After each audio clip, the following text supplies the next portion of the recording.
Assalamualaikum warahmatullahi wabarakatuh. Alhamdulillah, wassalatu wassalamu ala rasulillah. Segala puji dan puja kehadirat Allah subhanahu wa ta'ala, juga salawat dan taslim kepada Nabi besar Muhammad sallallahu alaihi wa ala alihi wa sahbihi wasallam.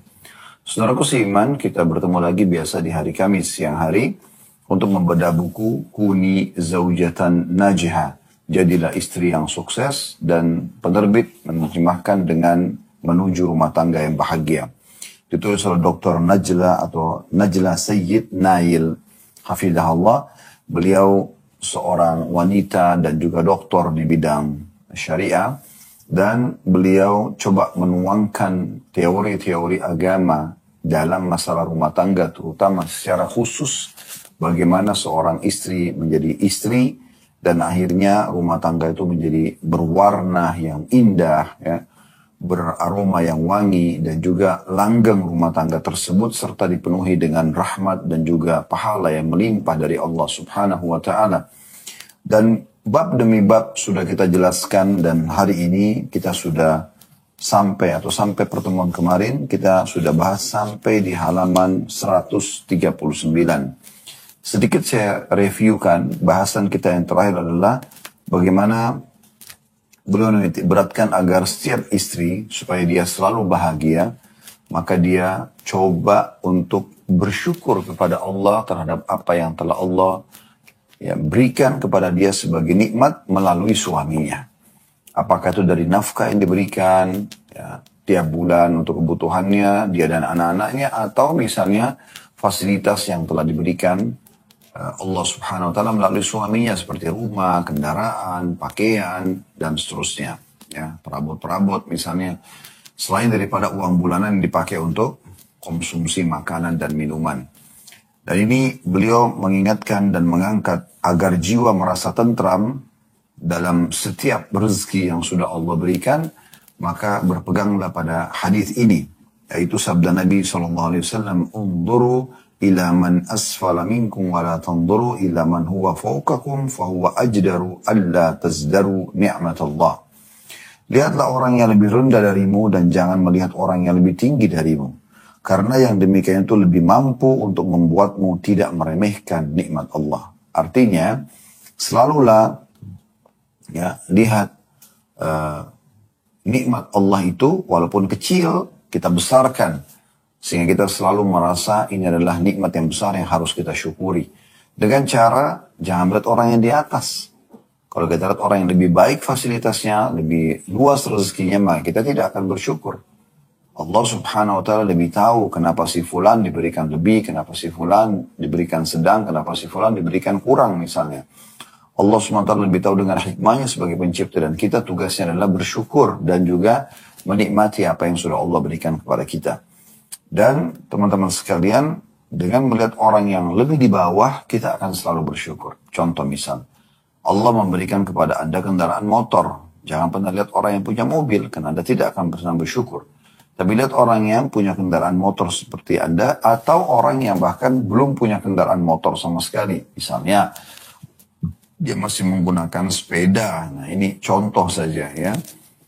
Kalau Anda menggunakan sepeda, Anda lihat orang yang mungkin berjalan kaki. Kalau Anda berjalan kaki, lihat orang yang subhanallah tidak memiliki kaki. Puntung kakinya misalnya. Maka ini sebuah pelajaran yang bisa kita ambil ya. Kalaupun Allah berikan Anda sampai pada tingkat punya mobil, maka jangan lihat orang yang di atas Anda. Lihat orang yang mungkin tahun mobilnya lebih lama daripada Anda, ataupun lebih sederhana kendaraannya ya. Sehingga Anda selalu bersyukur kepada Allah SWT. Dan dengan syukur itu dijanjikan dalam surah Ibrahim, la in syakartum la azidannakum wa la in kafartum inna adzabi lasyadid. Kalau kalian bersyukur maka pasti nikmatku aku akan tambah, kata Allah. Dan kalau kalian kufur, selalu memungkiri nikmat tersebut, maka azabku amat pedih. Ini beliau tutup setelah itu dengan menjelaskan, setelah memaparkan hadis ini, beliau mengatakan, ingatlah wahai para istri bahwa kebahagiaan itu bukanlah dengan harta semata. Berapa banyak suami yang kaya dengan hartanya tapi ia bakhil dengan perasaannya.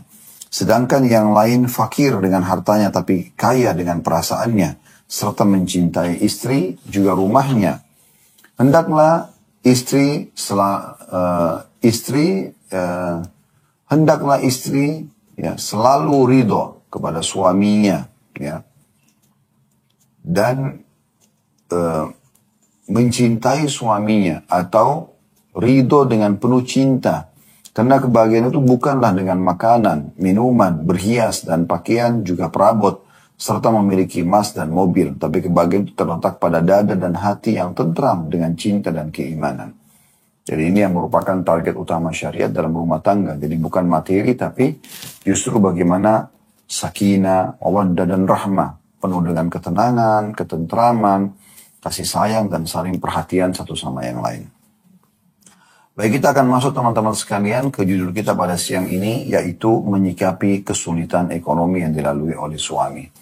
Jadi di sini nasihat khusus ya dalam sub-bahasan ini tentang masalah bagaimana kalau seorang istri, suaminya itu memiliki permasalahan dalam ekonomi. Misal, tadinya dia orang mampu, tiba-tiba sekarang bangkrut, ya usahanya terlilit utang misalnya. Atau dia dalam tahap mulai coba membangun ekonominya, tapi ternyata belum berhasil, ya. Sementara si istri berharap keadaan ekonomi suaminya lebih baik, sehingga memang akan memberikan fasilitas juga yang lebih baik, ya, untuk dia dan anak-anaknya. Beliau mengatakan dalam subbab ini menyikapi kesulitan ekonomi yang dilalui suami. Beliau mengatakan, janganlah engkau hanya menginginkan suamimu mengabulkan segala permintaanmu dan mendatangkan segala keinginanmu tanpa memperhatikan sedikit pun kesulitan ekonominya. Subhanallah, ini realita ya. Banyak di antara wanita tidak sama sekali mau tahu tentang keadaan ekonomi suaminya. Bahkan dia pikir suaminya bohong pada saat memang mengatakan saya tidak punya. Sehingga akhirnya yang ada adalah ocehan, cacian, ya, menyudutkan dan menyalahkan, apalagi sampai menuduh, ya, yang merupakan bagian daripada dosa-dosa semuanya di sisi Allah Subhanahu wa Ta'ala. Maka akhirnya membuat sang suami karena ingin mencari, ya, kebahagiaan buat istrinya, terpaksa utang. Terpaksa kalau orang yang kurang imannya mungkin korupsi, manipulasi data. Dan berapa banyak ya suami-suami akhirnya dihukumi melakukan kriminal hanya karena permintaan dan tuntutan dari istrinya. Karena sudah terlanjur tertanam dalam hati rasa cinta, akhirnya dia memenuhi kebutuhan istrinya. Tanpa dia memperdulikan lagi keadaan dia. Dan ini yang banyak terjadi realitanya.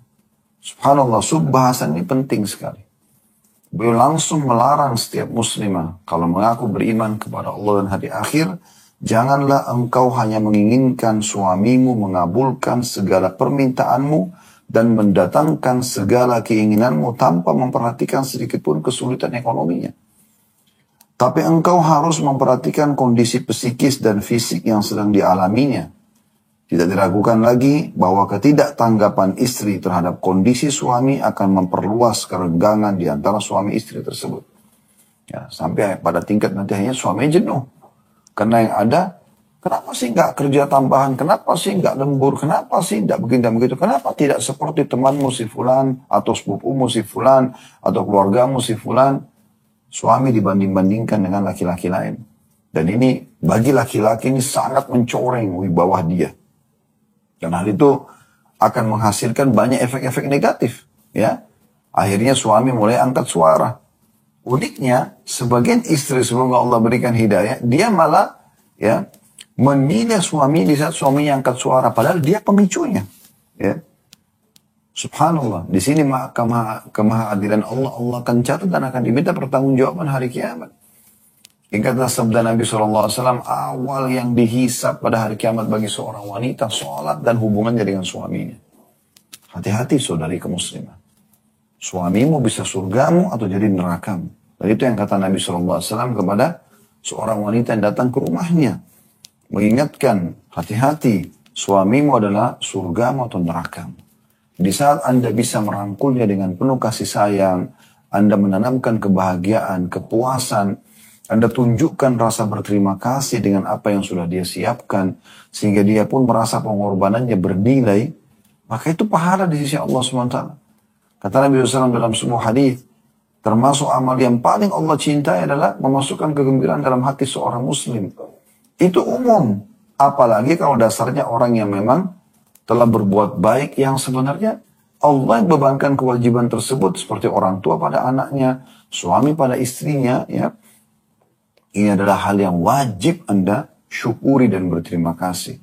Dan sama kasusnya, kalau Anda syukuri nikmat ini kepada Allah SWT, Allah akan tambah. Sebagaimana tadi kami sudah paparkan ayat Al-Quran dalam surah Ibrahim, la in syakartum la azidannakum. Kalau kalian bersyukur, saya akan tambah. Dan juga Anda akan meraih cinta dan juga kasih sayang dari suami. Kami, para laki-laki ini, di saat kami tidak menemukan tuntutan-tuntutan dari istri, maka jangan Anda khawatir, jangan Anda mengatakan, oh, karena saya tidak tuntut suami saya jadi tidak mengerti. Tidak. Justru pada istri-istri yang tidak menuntut itu, suami akan lebih peduli. Suami akan lebih royal dengan dia. Karena tidak ada tuntutan. Yang ada pada saat datang cuma ada sambutan, berusaha memuaskan suami, berusaha memberikan yang terbaik. Maka respon yang terjadi adalah suami menilai. Tidak ada satupun sosok suami yang tidak Allah mudahkan untuk menilai kebaikan istrinya. Mustahil. Dia pasti akan menilai. Dan penilaian dia akan balas ya kebaikan-kebaikan istri tersebut dengan hal yang juga dia berusaha membahagiakan istrinya. Dan yang paling menonjol adalah di perhatian, ya, dirasa cinta, ungkapan-ungkapan yang indah, kemudian pemenuhan kebutuhan. Yang paling sering itu terjadi adalah pemenuhan kebutuhan. Semampu si suami. Dia akan berusaha bagaimana memberikan hadiah-hadiah, dia menyiapkan fasilitas yang layak, dia coba membahagiakan istri dengan membantu keluarga istrinya misalnya, atau memenuhi kebutuhan-kebutuhan istri yang tambahan ekstra selain daripada kebutuhan dasar. Mungkin ada tambahan pakaian, mungkin ada tambahan ingin bosan dengan makanan di rumah, kemudian beli masakan dari luar, dan seterusnya. Ya. Jadi setiap wanita muslimah wajib punya kepekaan agar dia tidak dapat murka Allah Subhanahu wa taala dalam menilai kebaikan suaminya. Jadi tidak boleh sembarangan dalam masalah poin seperti ini. Ingat selalu wahai muslimah, suamimu itu adalah orang asing, bukan ayahmu, bukan orang yang dasarnya memang begitu lahir dia punya kewajiban terhadap dirimu. Tapi dia adalah seorang yang asing. Begitu Anda menikah dengan dia, menjadi status istri, lalu tiba-tiba dia terbebani. Dia harus bekerja banting tulang untuk memenuhi kebutuhan makananmu, minumanmu, pakaianmu, tempat tinggalmu, transportasimu. Nilai kebaikan orang itu. Nilai. Ya. Makanya Nabi SAW mengatakan, man lam yashkurun nas, la yashkurullah. Orang yang belum berterima kasih kepada manusia, maka belum terhitung berterima kasih kepada Allah. Maka harus hati-hati. Terutama istri pada suaminya. Anak pada orang tuanya. Ini semua poin penting sekali untuk digarisbawahi. Ya. Kemudian teman-teman sekalian beliau mengatakan, saya ulangi ini kata-kata yang indah ya. Baik saya ulangi, janganlah engkau hanya menginginkan suami mengabulkan segala permintaanmu dan mendatangkan segala keinginanmu tanpa memperhatikan sedikit pun kesulitan ekonominya. Tapi engkau harus memperhatikan kondisi psikis dan fisik yang sedang dialaminya. Tidak diragukan lagi bahwa ketidaktanggapan istri terhadap kondisi suami akan memperluas kerenggangan di antara suami istri tersebut. Justru yang seharusnya ia lakukan ialah mendukung dan membantunya untuk melewati krisis-krisis itu dengan segala apa yang bisa dilakukannya berupa kata-kata yang baik dan sumbangsi, ya, bantuan apa yang dia bisa bantu. Ada istri yang memberikan perhiasannya kepada suami, ada istri yang mencari pinjaman kepada keluarganya, ada istri yang menggugurkan haknya yang paling penting demi menghemat apa yang bisa dihemat. Di sini tampak jelas jati dirimu, wahai istri yang bijaksana. Di saat betul-betul suami bahkan sudah membahasakan, betul-betul kita sedang mengalami kerugian. Jadi yang ada adalah, oh iya, apa yang bisa saya bantu? Bagaimana? Saya doakan ya. Dengan tulus dia mendoakan suaminya, ya di waktu-waktu yang memang dia bisa mendoakan, gitu kan? Waktu mustajab antara azan iqamah pada saat dia lagi sujud, dan tulus antara dia sama Allah Subhanahu wa taala. Tidak ada prasangka-prasangka atau tuduhan yang buruk, gitu kan? Karena prasangka dalam Islam itu wajib ada bukti. Tidak boleh sembarangan. Dan semalam di Blok M kami sudah membahas masalah itu ya. Salah satu dosa besar yang tulis oleh Syekh Muhammad bin Abdul Wahhab rahimahullah adalah tentang masalah ya adanya atau menuduh tanpa Ya, bukti. Ini dosa besar, bukan cuma dosa, ini dosa besar. Jadi nggak boleh seseorang itu menuduh tanpa bukti. Harus ada buktinya. Ya. Makanya Nabi SAW mengatakan, al-bayyinatu ala man idda'a. Harus ada bukti bagi orang yang menuduh. Ya. Wal yaminu ala mudda'a alaih. Dan orang yang tertuduh bersumpah kalau tidak. Itu sudah cukup. Selebihnya serahkan perkara tersebut kepada Allah Subhanahu wa ta'ala. Ingat, jangan pernah teman-teman, wahai muslim, bertakwa kepada Allah Subhanahu wa ta'ala. Jangan pernah hanya karena ingin dipenuhi kebutuhannya, kemudian dia berkata kasar pada suaminya. Ya. Melotot, kemudian menggugurkan kewajiban dia dengan tidak melayani biologisnya misalnya, tidak melayani makanannya, bertutur kata yang kasar. Ini subhanallah, akhlak yang sangat buruk. Ya. Harusnya Anda bisa menilai sekecil apapun kebaikan suami. Sekali lagi saya pastikan, setiap laki-laki saudariku muslimah, kalau seandainya Anda diberikan sesuatu lalu Anda menilainya, Anda mengatakan terima kasih, Anda tunjukkan kepada dia bahwasanya ini adalah sesuatu yang besar di mata Anda, walaupun sebenarnya dia kecil nilainya. Maka pastikan suami Anda akan selalu berpikir di luar rumah sana, apalagi yang saya akan berikan kepada istri saya. Karena kebaikan yang dari respon pemberian dan pengorbanan itu. Ya. Walaupun mungkin Anda memiliki paras wajah yang tidak ya maksimal, bukan orang yang ya sangat cantik misalnya, atau fisik juga, atau misalnya keadaan ekonomi Anda, tapi Anda responnya begini, sangat baik.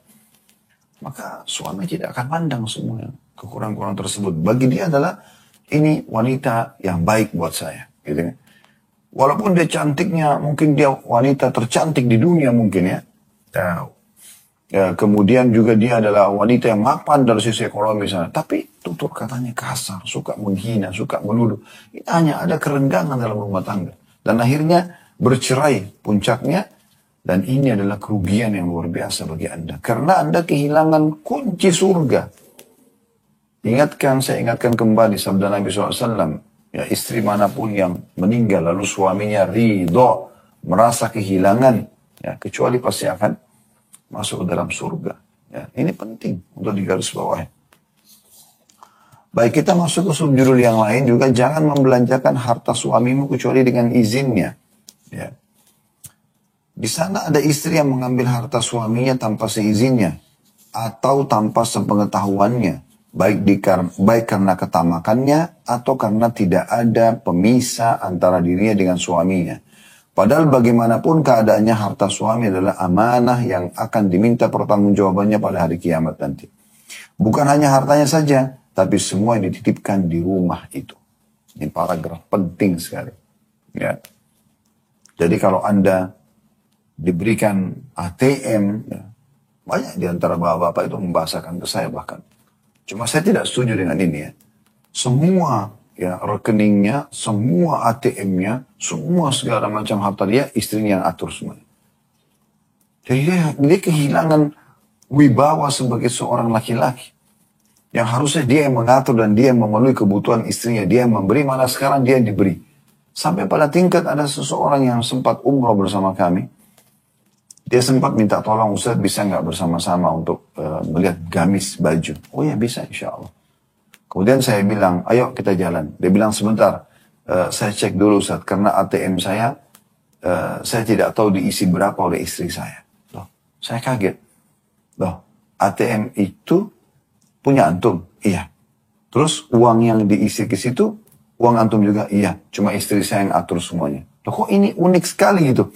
Kenapa beli gamis pun harus istrinya yang atur berapa pengeluarannya? Ini terbalik ini. Manajemen rumah tangga tidak seperti ini dalam Islam. Harusnya dia yang mengatur semua. Dia justru yang mengisikan rekening istrinya. Istrinya artinya kalau mau mengeluarkan uang pun dengan izinnya gitu kan, menyampaikan. Jadi jangan dibalik gitu. Dibaliknya jadi tidak normal rumah tangga itu. Akhirnya si suami pun pada saat akan membantu keluarganya saja tidak bisa. Karena harus dengan izin istrinya. Sampai pada tingkat tidak bisa membantu orang tuanya sendiri. Coba Anda bayangkan. Untuk membantu ibunya, untuk membantu saudaranya, harus izin dengan istrinya dulu. Ini bagaimana manajemen rumah tangganya? Dan dalil dari mana yang digunakan ini? Yang ada suami berkewajiban memberikan nafkah istri. Dia mengaturkan, iya, dia totalkan sekian misalnya kebutuhannya. Lalu kemudian dikeluarkan sesuai dengan kebutuhan. Itu yang ada. Tapi jangan dibalik, jadi tidak normal rumah tangga itu. Paragraf ini penting sekali. Ya. Ada sebagian istri, di sini beliau menyinggung, mengambil harta suami dengan mencuri di sini. Ya. Misalnya, mohon maaf ini kasus-kasus saja, saya cuma kasih gambaran. Misal mencuci pakaian atau akan mencuci pakaian kotor suami, kemudian diperiksa di kantong, oh ditemukan ada uang, misalnya, udah diambil aja, dipakai, udah uang suami kok, gitu. Gak bisa, karena itu bukan masuk dalam nafkah Anda, gitu kan. Bisa saja suami Anda jadi sangka buruk nanti sama orang lain. Dia tidak tahu kalau uang itu tertinggal di rumah. Dia pikir diambil oleh tukang parkir, diambil oleh staf di kantor, diambil oleh ini dan itu kan. Anda sampaikan ini ada uang kemarin, amanah. Kalau suami tidak tahu, Allah tahu. Hati-hati. Di sini beliau mengatakan karena ketamakan saja. Ada juga istri suka sekali buat program. Ya. Setiap bulan buat program. Hanya untuk supaya ada uang tambahan. Buat program ini, buat program itu, perawatan ini, perawatan itu. Kalau darurat berbeda. Kalau tidak. Dan tujuannya hanya untuk menumpukin harta. Akhirnya sampai di rekeningnya membludak harta tersebut. Dia pikir itu hak dia. Subhanallah. Ini sama tanda kutip mencuri ini. Berbohong dia. Ya. Dia berbohong. Dia menyampaikan seakan-akan kebutuhan padahal sebenarnya bukan. Akhirnya suaminya terbebani dengan itu. Kalau diingatkan tidak mau dengar. Subhanallah.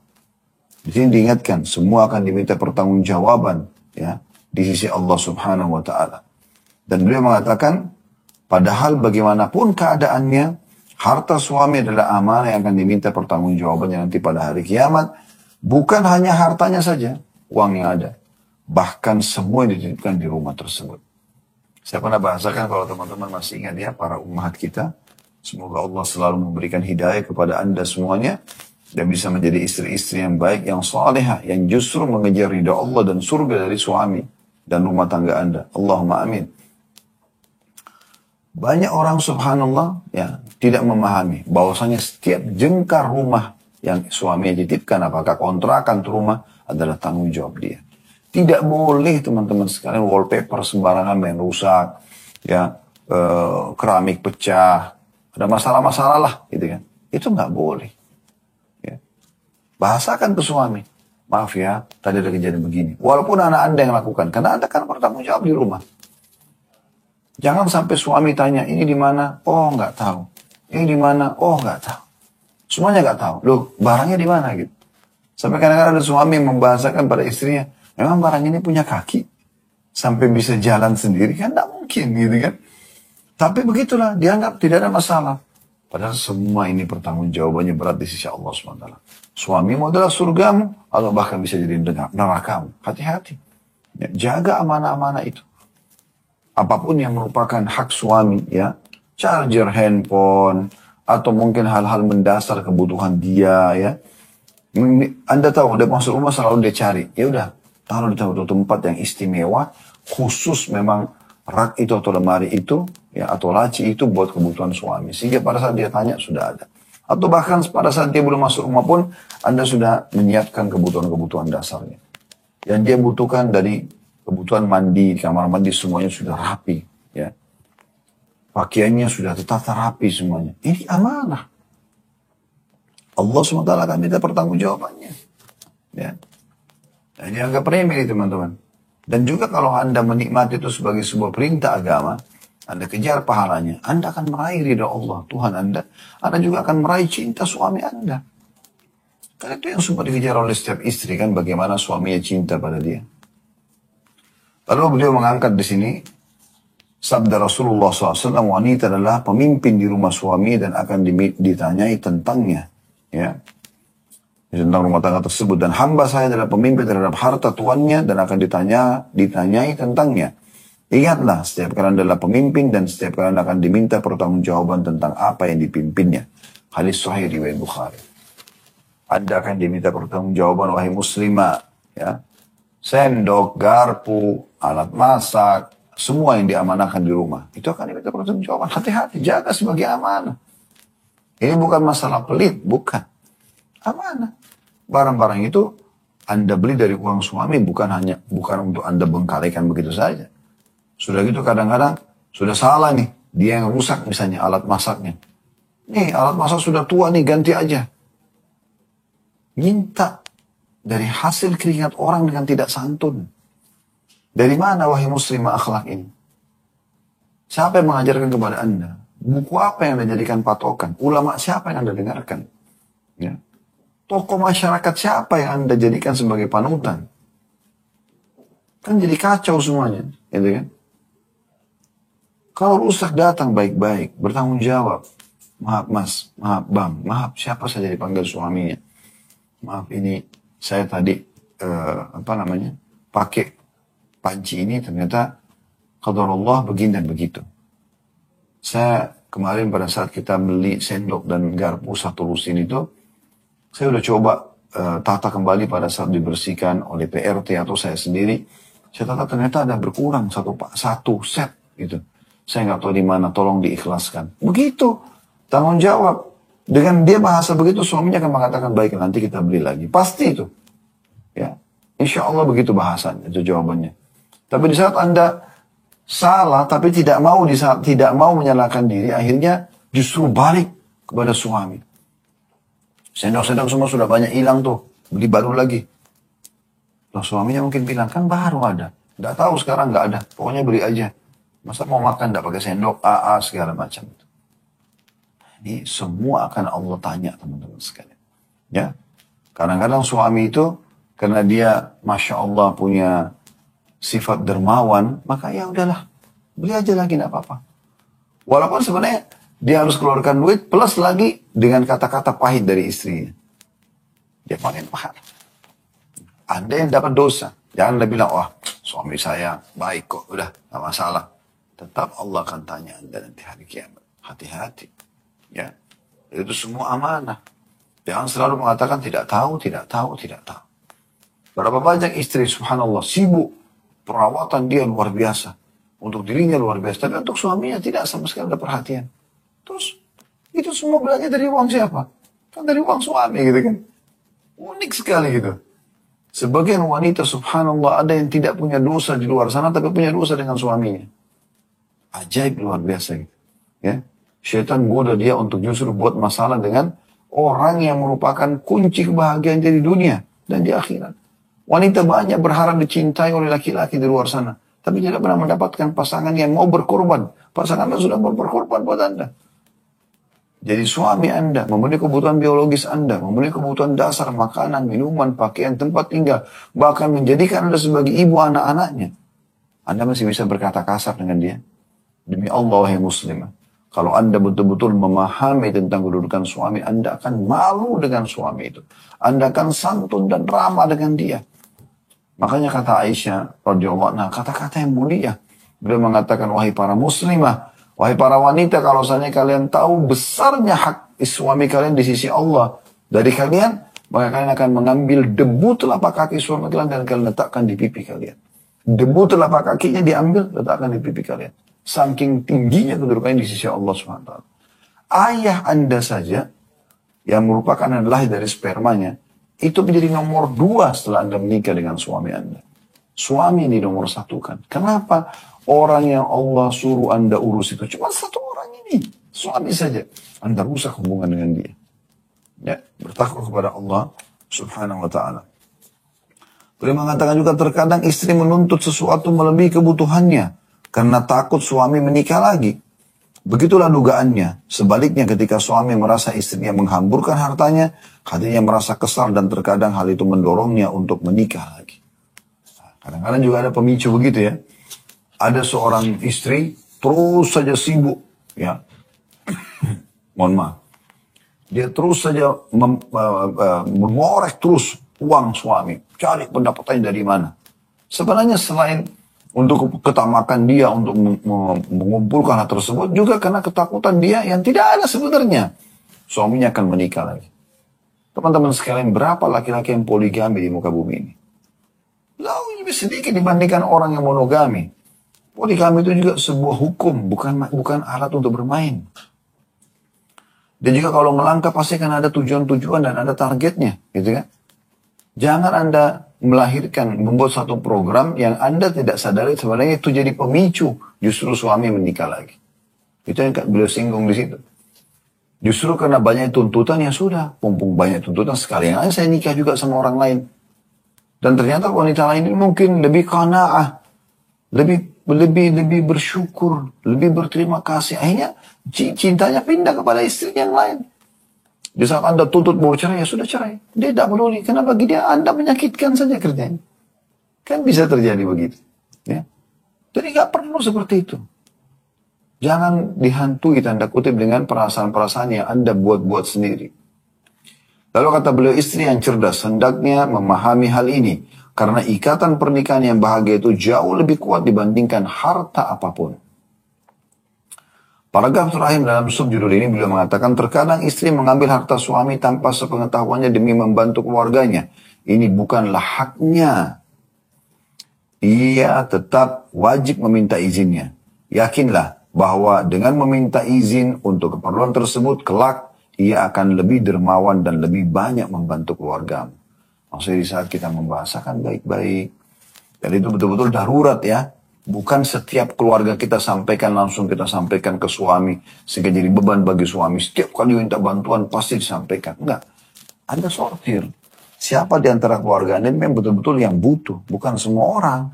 Sehingga jangan jadi beban juga buat suami. Dia juga punya keluarga. Dia juga punya kebutuhan. Kan gitu. Dan ini poin harus hati-hati. Membantu keluarga pun tidak boleh kecuali dengan izin suami. Kalau dari harta suami. Saudariku muslimah, hafidhakillah. Semoga Allah selalu menjaga Anda. Dan juga ra'akillah. Allah selalu juga ya, mengurus Anda, memenuhi kebutuhan Anda. Kita akan melanjutkan subjudul kita agar Anda menjadi seorang istri yang sukses ya, dan semoga Allah kabulkan itu, Allahumma amin. Jadilah penolong bagi suamimu dalam urusan dunia dan juga akhiratnya. Tadi sudah kita singgung di subjudul sebelumnya bagaimana menanggapi ekonomi suami ya.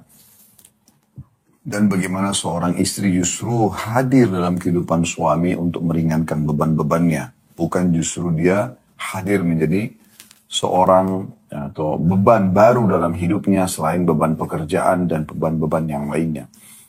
Dan sekarang kita akan coba menjelaskan lebih jauh. Jadilah sebagai seorang istri justru yang menjadi penolong suami dalam urusan dunia dan akhirat. Penulis mengatakan, mengangkat sabda Nabi SAW, hendaklah salah seorang dari kalian memiliki hati yang bersyukur, lisan yang berzikir, dan istri yang beriman yang dapat membantu salah seorang dari kalian atas perkara akhiratnya. Hadis riwayat Muslim. Hadis ini ya, dititik beratkan oleh Nabi SAW 3 pesan. Yang pertama, lisan yang selalu bersyukur. Ya. Atau hati yang selalu bersyukur di sini ya. Ini pesannya. Selalu melihat nikmat yang di depan mata dari Allah SWT itu besar. Sekecil apapun itu. Walaupun sebutir kurma. Karena masih banyak orang yang tidak bisa menikmati kurma itu. Walaupun sebutir beras, karena masih banyak orang yang kelaparan di pelosok muka bumi ini yang butuh dengan sebutir beras. Di Syria sekarang itu karena perang terus berkecamuk di sana antara pemerintah dengan masyarakatnya, sampai saya lihat sendiri cuplikannya bagaimana anak-anak itu mengorek-ngorek tanah, mencari mungkin bekas-bekas makanan yang tertimbun dengan tanah. Lalu nasi kotor dengan pasirnya itu dimakan. Dia wawancara orang, kenapa? Dia bilang, saya sudah sekian hari nggak makan. Kata anak kecil, umurnya mungkin 4 tahun atau 5 tahun. Di Indonesia, Masya Allah, Tabarakallah. Anda bisa beli beras dengan sebagus mungkin, ya, dengan harga yang terjangkau. 10.000 per liter, 15.000 per liter atau per kilo, ya, per liter biasanya 20.000. Kalau itu sudah 20.000 sudah sangat mewah sekali. Anda bisa hidup seharian dengan keluarga Anda makan beras tersebut. Dan beras, karbohidratnya tinggi sekali. Artinya, Kalau Anda makan nasi saja, tanpa lauk pun, itu sudah sangat cukup sebenarnya. Begitu kuasa Allah SWT memberikan kepada kita nikmat. Jadi tidak butuh makan banyak. Ya, apalagi yang mengandung karbohidrat gitu kan. Nah, beras kita terkenal sekali tuh. Beras dari Indonesia ini, itu beras yang kaya karbohidrat. Biasanya dia kalau dimasak agak melengket-lengket ya. Itu karena kaya sekali karbohidrat. Itu sangat mengenyangkan ya, dan mencukupi kebutuhan. Maka sebutir beras jangan dianggap remeh, gitu kan. Seteguk air itu banyak orang yang kehausan. Apalagi kalau dasarnya Anda diberikan makanan yang terbaik oleh suami, ya, uang bulanan yang cukup, Anda bisa beli makanan, lauknya segala macam, ya ayam goreng, ya ayam kari, ya daging sapi, ya ini, ya itu, ya segala macam. Minuman mau beli apa saja tinggal telepon online sekarang karena duitnya siap. Anda dengan nyamannya di atas ranjang, merasakan sejuknya AC misalnya. Luar biasa gitu nikmat Allah SWT melalui suami. Kenapa Anda tidak menilai itu? Tidak berterima kasih pada suami Anda. Kenapa? Kenapa Anda tetap saja ya menganggap itu adalah sesuatu yang kecil, ya, sehingga Anda selalu saja menyalahkan suami. Nah ini poin yang harus digarisbawahi. Kemudian yang kedua pesan Nabi SAW adalah lisan yang selalu berzikir. Ya. Tentu dengan mengucap Alhamdulillah juga sudah berzikir, tapi selalu berzikir. Dan yang ketiga adalah Nabi SAW mengingatkan di sini istri yang terbaik, istri yang beriman. Maksudnya memahami semua konsep agama ini sehingga akhirnya bisa membantu suami dalam urusan akhiratnya. Jadi mengingatkan masalah sholatnya, tutup auratnya, pendapatan-pendapatan yang dia cari supaya dia bisa memberikan pendapatan halal buat istri dan anaknya misalnya. Lalu beliau mengatakan, hendaklah seorang istri berdiri bersama suaminya menghadapi kesusahan, meringankan bebannya, menghiburnya agar hilang sebagian dukanya, berdiri di sampingnya saat ia sakit, memapat tangannya, menjadi penolongnya dalam mencari ridho Allah, melaksanakan perintah dan menjauhi larangan Allah, memotivasinya agar menyedekahkan hartanya dan membantu orang-orang yang membutuhkan, baik keluarga, kerabat, maupun kaum muslim pada umumnya. Janganlah engkau menjadi penghalang jalannya dalam membantu mereka. Nah, di sini maksudnya yang dipesankan adalah banyak istri justru ribut kalau suami membantu saudaranya, membantu orang tuanya, membantu pamannya, tantunya. Padahal sebenarnya dia pun sudah terpenuhi. Dia pun sudah terpenuhi. Karena kalau dia mendukung suaminya dan suaminya yang melaksanakan itu hanya dengan memberikan ide misalnya, tidakkah misalnya dibantu keluarga yang ini, tante yang itu, paman yang ini, sepupu yang itu misalnya. Kemudian dia bantu, ya. Maka Anda pun panen pahala. Padahal Anda cuma memberikan saran. Lalu kata beliau, ketahuilah bahwa engkau akan dihisab pada hari kiamat. Untuk apa engkau nafkahkan? Betapa banyak orang kelaparan yang terhalang mendapat makanan. Betapa banyak anak yatim yang menderita. Betapa banyak orang sakit yang menderita. Betapa banyak orang yang terusir lagi tersia-siakan. Karena itu bersedekahlah dikala senang. Karena sedekah itu memadamkan murka Rabbmu. Maksudnya, kalau Anda bisa memberikan dukungan terhadap suami agar dia bisa bersedekah kepada kerabat-kerabat dekatnya, Anda pun panen pahala. Itu kan kesempatan sedekah. Sebenarnya dia yang keluarkan duitnya, tapi Anda juga ikut panen pahalanya. Ya, nah itu bisa terjadi. Tapi dengan konsekuensi, memang Anda mendukung gitu. Berikan dukungan. Bukan justru dia bilang, untuk apa dibantu? Masa saudaramu terus yang dibantu dan seterusnya. Nyala-nyalakan suami. Padahal uang dia. Gitu kan. Dia yang bekerja. Jangan Anda merasa Anda punya hak seluruh harta suami. Sama sekali tidak. Di masa hidupnya, dia punya kewajiban untuk memberikan nafkah kebutuhan dasar Anda.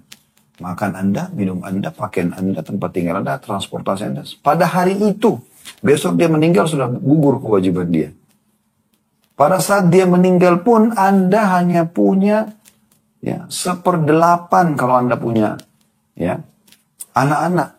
Anda tidak punya harta suami semuanya di masa hidupnya ataupun di masa matinya. Tidak bisa. Tidak boleh Anda tamak gitu kan. Anda seakan-akan saya kan istri, jadi saya pemiliknya semua. Nggak bisa. Apalagi sampai kasar sama suami, apalagi sampai ngatur semuanya. Sehingga suaminya sama sekali kayak tidak punya keputusan. Ini berdosa di sisi Allah Subhanahu wa Ta'ala. Baik, selanjutnya, subjudul terakhir yang kita bahas pada siang ini adalah istri bekerja. Salah satu problem di sebagian rumah tangga ialah perselisihan karena pekerjaan istri. Ia ingin bekerja tapi suami tak mengizinkannya. Ya.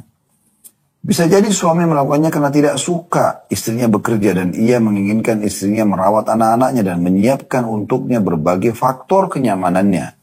Sementara istri bersikeras ingin bekerja karena ia sudah bersusah payah untuk mendapatkan ijazah-ijazah akademik. Lalu bagaimana mungkin studi ini disia-siakan begitu saja? Apapun keadaannya, keluarnya istri untuk bekerja harus mendapat persetujuan suami. Kecuali bila sudah disyaratkan terlebih dahulu dalam akad nikah atau sebelum akad nikah. Namun bila ia mencari pahala dan bersabar, itu lebih baik. Barang sampai meninggalkan sesuatu karena Allah, maka Allah akan menggantinya dengan yang lebih baik. Hendaklah ia berusaha meyakinkan suaminya jika dia memang ingin bekerja. Sampai sini dulu kita jelaskan. Pertanyaan sederhana. Bolehkah istri bekerja dalam Islam? Jawabannya boleh. Jawabannya boleh. Bukan tidak boleh. Tapi ada syarat-syaratnya. Dan syaratnya harus terpenuhi. Yang pertama, izin suaminya. Suaminya ridho, izinkan, udah terbuka satu pintu. Yang kedua, pekerjaannya halal. Ya. Dia tidak terjadi kemaksiatan di tempat kerjanya. Yang ketiga, tidak terbengkalai kewajibannya. Ya. Walaupun suaminya izinkan, dia tidak boleh bengkalikan kebutuhan dasar suami, kebutuhan dasar anak-anak. Jangan karena dia bekerja, dia jadi wanita karir, akhirnya dia lupakan semuanya. Semua diurus oleh mbak di rumah, ya, atau PRT di rumah. Atau bahkan dititipkan kepada ibu dia, kemudian dia sibuk bekerja. Dan ini bahaya ya, subhanallah. Ada hikmah yang luar biasa, kenapa laki-laki yang disuruh bekerja dan laki-laki yang membiayai istrinya. Ada hikmah yang besar. Ya. Kenapa bukan Anda, wahai muslim, yang disuruh bekerja? Anda cuma tinggal duduk manis di rumah. Sebelum nikah, ayah Anda punya kewajiban menafkahi. Setelah menikah, suami Anda punya kewajiban menafkahi. Kenapa? Kenapa bukan Anda? Kenapa nggak disuruh? Islam nggak suruh sama-sama bekerja. Laki-laki wajib, perempuan wajib. Sama-sama hasil dikumpulin, sama-sama hidup dari hasil tersebut. 50-50%. Kenapa nggak seperti itu? Kan itu adil kan? Tapi tidak seperti itu. Kenapa? Karena memang fitrahnya wanita itu memang diberi dan menikmati saja. Kapan dia yang bekerja, udah beda kasusnya. Tidak bisa dia seperti kaum laki-laki. Saya kasih contoh, ada seseorang ikhwah mengeluh dengan saya. Selepas sholat dekat kantor, dia datang. Lalu dia mengatakan, Ustaz, saya ingin bicara. Saya matanya berkaca-kaca orang ini. Baik, saya bilang silahkan. Kami meminggir di dekat dinding masjid di bagian depan. Sehingga tidak ada orang, cuma kami berdua. Lalu dia ceritakan. Dia bilang, Ustaz, dulu ini saya sudah berumah tangga. Sudah punya anak 2 berumah tangga. Dan bahagia sekali rumah tangga kami. Alhamdulillah. Pada saat itu, dan istri saya fokus untuk urus saya sama anak-anak dan rumah. Sampai akhirnya, dia bilang tahun lalu kalau nggak salah, setahun, dia bilang istri saya mengatakan, Mas bagaimana kalau saya bekerja? Ya, tujuannya, supaya kita punya income tambahan. Itu niat awalnya. Ya. Dan akhirnya nanti kita bisa perbaikin ekonomi kita bisa cicil rumah, bisa kendaraan, anak-anak juga uang sekolahnya nanti ke depannya bisa lebih tertanggulangi. Maksudnya dia ingin bekerja, hasilnya digabungin gitu sama-sama. Niatnya awalnya baik. Tapi yang terjadi subhanallah kata suaminya, baiklah, idenya bagus, tidak masalah, bekerjalah. Subhanallah mulai bekerja, mulai terjadi perubahan-perubahan sikap. Ya. Karena si istri dapat pekerjaan di satu perusahaan yang lebih tinggi gajinya dari suaminya. Mulailah dia keluar kantor ke kantor dari sebelum suaminya keluar pagi. Jadi suaminya tidak ada yang urus. Anak-anaknya pun tidak terurus lagi, ya. Kemudian pulang pun selalu telat. Kalau pulang selalu emosional, kena capek. Pada saat suaminya berikan ke anaknya, berikan suruh pegang anaknya atau minta pelayanan, maka sudah tidak bisa lagi. Marah-marah, berubah total. Kadang-kadang sering pulang telat. Dan bahkan sampai pada tingkat dia bilang, saya pernah diminta jemput di satu tempat. Dia turun dari mobil bersama dengan laki-laki yang bukan mahramnya. Dan akhirnya saya ingatkan, setiap kali diingatkan, dia sudah ini inilah saya. Jawabannya begitu, inilah saya. Kalau tidak suka, sudah kita cerai saja. Subhanallah, berubah jadi wanita ahli surga yang tadinya sangat baik sama suaminya. Dengan sifat qana'anya, merasa cukup, maka Allah buat kebahagiaan rumah tangga. Sekarang berubah menjadi wanita ahli neraka yang luar biasa. Karena dia bangkang dengan suaminya, bahkan minta cerai. Dan kata Nabi SAW apa? Wanita manapun yang minta cerai kepada suaminya tanpa udzur syar'i, tidak ada udzurnya wanita ini, maka haram baginya mencium bau surga. Tapi tidak ada lagi pedulian dengan masalah itu. Bagi dia adalah sudah, ya, bisa terima ya sudah, tidak bisa ya sudah. Sampai suaminya nyesel-nyesel kenapa izinkan kerja pada saat itu. Jadi memang ada hikmah. Kenapa Anda tidak diizinkan bekerja, gitu kan? Nah, kalau seandainya Anda mau bekerja pun, baik. Ingat 3 hal tadi. Ridho suami, pekerjaannya benar halal, dan juga tidak menggerakkan kewajiban. Kalau ini Anda bisa penuhi, maka nggak ada masalah. Anda boleh bekerja luangkan waktu. Misalnya, wanita ini memang wanita karir dan dia ingin perusahaannya dikembangkan. Atau dia seorang guru, dia mengajar. Atau dia mau bisnis online misalnya. Tidak ada masalah. Yang penting ingat, suami dan anak adalah nomor 1. Pekerjaan dan karir hanya nomor ke-30 sekian. Bukan cuma nomor 2. Jauh di bawah kewajiban suami. Jadi jangan sampai gara-gara mengejar karir dan bekerja, lupakan kewajiban utama. Kata beliau, hendaklah seorang istri senantiasa mengingat Allah SWT dalam pekerjaannya, kalaupun harus kerja. Pekerjaannya harus sejalan dengan tabiatnya sebagai perempuan dan tidak mendatangkan murka Allah SWT. Bagi seorang istri yang rela meninggalkan pekerjaannya demi mencari keridhaan suaminya adalah pahala ketaatan karena Allah. Saya ulangi. Bagi seorang istri yang rela meninggalkan pekerjaan demi mencari keridhaan suaminya supaya dia fokus menjadi seorang istri dan anak dan ibu anak-anak adalah pahala ketaatan kepada Allah. Allah Subhanahu wa taala akan menggantinya dengan yang lebih baik. Pekerjaan itu akan tetap ada kapan saja ia membutuhkannya pada suatu hari nanti. Tak seorang pun yang tahu apa yang akan terjadi di keesokan hari. Tapi jika seorang istri diizinkan bekerja, maka janganlah ia kikir terhadap rumahnya dengan memberikan sumbansi dalam keuangannya. Kehidupan rumah tangga adalah keterlibatan suami istri dalam duka, cita, dan masing-masing berdiri sebagai satu kesatuan. Jadi, kalaupun dia harus bekerja, ingat, jangan bengkalikan kewajiban utama. Nah, itu poinnya. Ya. Dan itu pun dengan ridho suaminya. Tapi, subhanallah, saya melihat kalau wanita itu kembali kepada fitrahnya sebagai wanita yang benar, yang sejati, dia tidak mau kerja. Pasti dia berharap bisa lebih banyak waktu di rumah, dengan suami, dengan anak, gitu kan. Tapi kalau fitrahnya sudah mulai rusak, maka pasti dia akan sibuk dengan masalah itu. Tapi sekali lagi, bukan tidak boleh. Boleh nggak saya bisnis? Boleh nggak saya ini? Boleh, silakan. Tapi ingat, ridho suami, pekerjaannya halal, dan jangan bengkalikan kewajiban. Jadi bukan aib. Seorang istri lagi bekerja, terus kemudian dia tetap pantau anaknya misalnya. Dia telepon, dia tanya, sudah makan nak? Sudah belajar? Sudah ini dan itu? Kemudian pada saat suaminya dia telepon, mas saya lagi masih di sini, mas butuh saya nggak? Terus saja dia coba penuhi kebutuhan tersebut, maka insya Allah itu ya masih masuk dalam kategori yang dibolehkan karena dasar hukumnya adalah boleh. Baik, ini bahasan kita teman-teman sekalian. Insya Allah kedepannya kita akan masuk di judul yang baru. Di belakang laki-laki sukses ada istri-istri yang sukses. Baik teman-teman sekarang sudah pukul 13:33 kurang lebih. Semoga apa yang kita bahas pada hari ini bermanfaat buat kita semua. Kalau ada benar dari Allah, kalau ada salah dari saya mohon dimaafkan. Subhanakallahumma bihamdika, asyhadu an la ilaha illa anta astaghfiruka wa atubu ilaik. Wassalamualaikum warahmatullahi wabarakatuh.